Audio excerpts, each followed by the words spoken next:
I think it's time that we share with everybody the first record, the first location that is in the panicd.com database. What do you think? I think that's a good idea. The first one.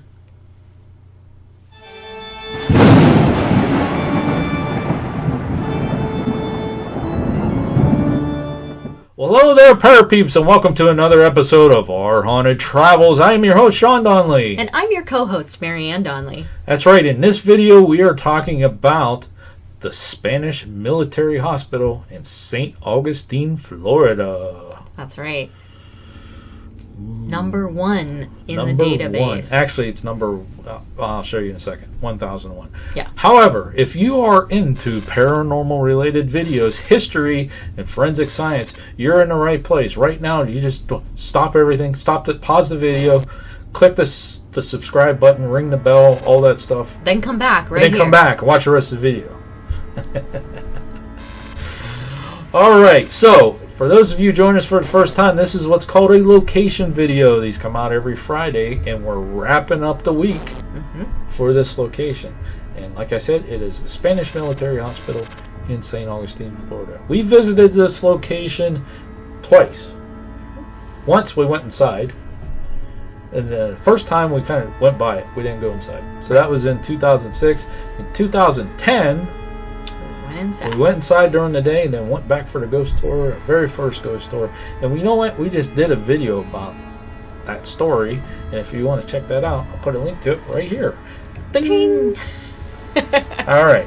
So what we are talking about is Panic D number 1001, the first record. Spanish Military Hospital. It's located at 3 Aviles. Did I say that right? Aviles. Sorry, folks.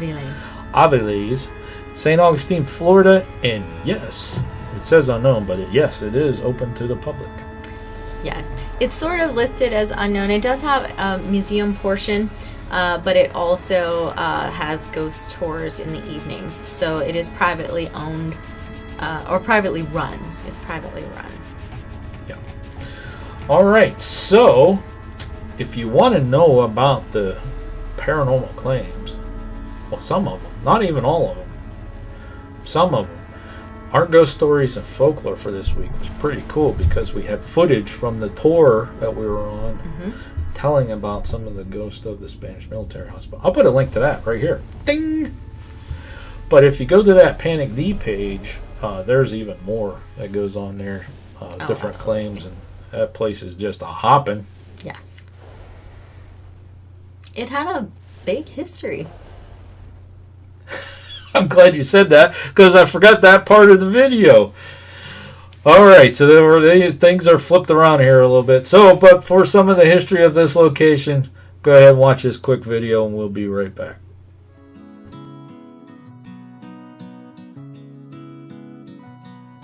The building that stands today on Avila Street as the Spanish Military Hospital is actually a reconstructed replica of the building that once stood on the same very spot during the Second Spanish colonial period. In fact, it is built on the original foundation of what was to later be known as Hospital East. Archaeological excavations located the foundation of the original hospital structure, among other things, and reconstruction was built using archived Spanish records. The hospital was actually a 3-part facility built over a span of time and multiple occupations. Part 1 was known as Hospital West and was built during the First Spanish period. The second part was Hospital East, which was built during the British period in about 1779 by a Scottish carpenter named William Watson, who had purchased land from James Penman. He remodeled stables that were on that land and remodeled it into a 7-room dwelling that would later become known as Hospital East and what is today the Spanish Military Hospital Museum. Watson also built another building, also during the British period, behind this one, where he and his family would live. It would eventually become the apothecary for the hospital at a later date. This final part was also known as the William Watson House. These three parts, plus their outbuildings and gardens, functioned as a hospital complex during the Second Spanish period. The hospital functioned as a military facility with staff of all military personnel and where only military personnel would be treated. A series of fires would claim all three original structures. Hospital West burned in 1818, leaving the remaining parts of the hospital in operation, which officially closed down in 1823. It is believed that the apothecary burned down in St. Augustine's fire in 1887. Eventually, Hospital East was also destroyed by fire during the fire of 1895. In 1966, the St. Augustine Historical Restoration and Preservation Commission constructed the Spanish military hospital as it appeared in the 1790s on the original foundation of the Hospital East. The reconstructed Hospital East building was opened to the public in 1968. The Watson House was reconstructed in 1968 as well as an example of the British period architecture and is a residential property today. A medical museum was dedicated and opened to the public in July of 1973 on the second floor of the reconstructed Hospital East. However, due to costs, the building was closed in 1977. The property was then leased for commercial purposes until 1990, when the historic St. Augustine Preservation Board reopened the current Spanish Military Hospital Museum on July 20th of 1990 as part of the restored San Agustin Antiguo Living History Program. Today, it is operated by a private business. Tours of the facility recreate the hospital practices of the late 18th century, including period surgical procedures, an apothecary demonstration explaining medicines that were used, and a tour of medicinal herb gardens. It features the morning room, where you would be transferred right before death for family to keep vigil and a priest to come for a final blessing. There's also a doctor's office, the apothecary room, ward rooms, and of course, my favorite, the room displaying their collection of antique medical equipment.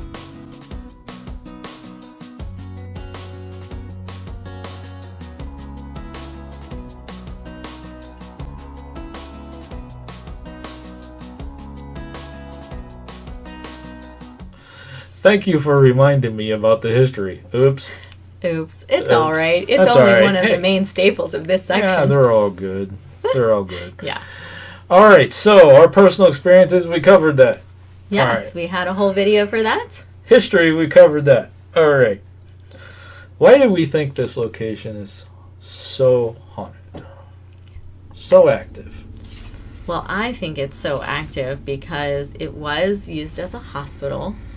So lots of injuries, traumatic things that happen there. Plus, apparently, some of the pieces of the bodies of the people are still there, kind of, just thrown out the window. Chucked out the window. Yeah. So, that kind of has a little bit to do with it. Coming back, trying to find your body parts, maybe, Yeah. And of course, of the deaths, town is surrounded by water. Yeah. Even though that the building that's there now is a reconstructed building, you covered that in the history. Mm-hmm. The land, the location. I mean, St. Augustine, if you get our book, hint, hint, hint. But it has a lot of history of St. Augustine. And you can look it up, and we're covering some of it as we do the locations. But it's been Spanish, British. It just kept changing bouncing back and hands forth. And every time there was a military conflict, this location, this property is where they patched people back up and put them back together again. Civilian and military. They did do some of that in the fort, but this was like... When it was the Spanish military hospital, only those who were in the military were allowed to be treated here. They would turn everybody else away. But other times... Yeah. All right. So, do you have anything else you would like to add to this? Well, I think also the fact that it's literally built per the specs of the historical records and on the actual foundation of the original building. I think that has a, well, they put the building back the way it was, so that brings it back as well. Any spirits that were there, they're like, oh, okay, went away for a while, now it's back. Yeah. I think that's helpful. All right, folks. Hey, that's going to wrap up this video. So until next time. Thanks for watching. And happy hunting. Let us know if you like this video by hitting that thumbs up. Also, if you'd like to see more videos from us in the future, support our channel by hitting that subscribe button and dinging that bell so you get notified the next time there's a video from Panic D Videos. Thanks for watching. Happy hunting.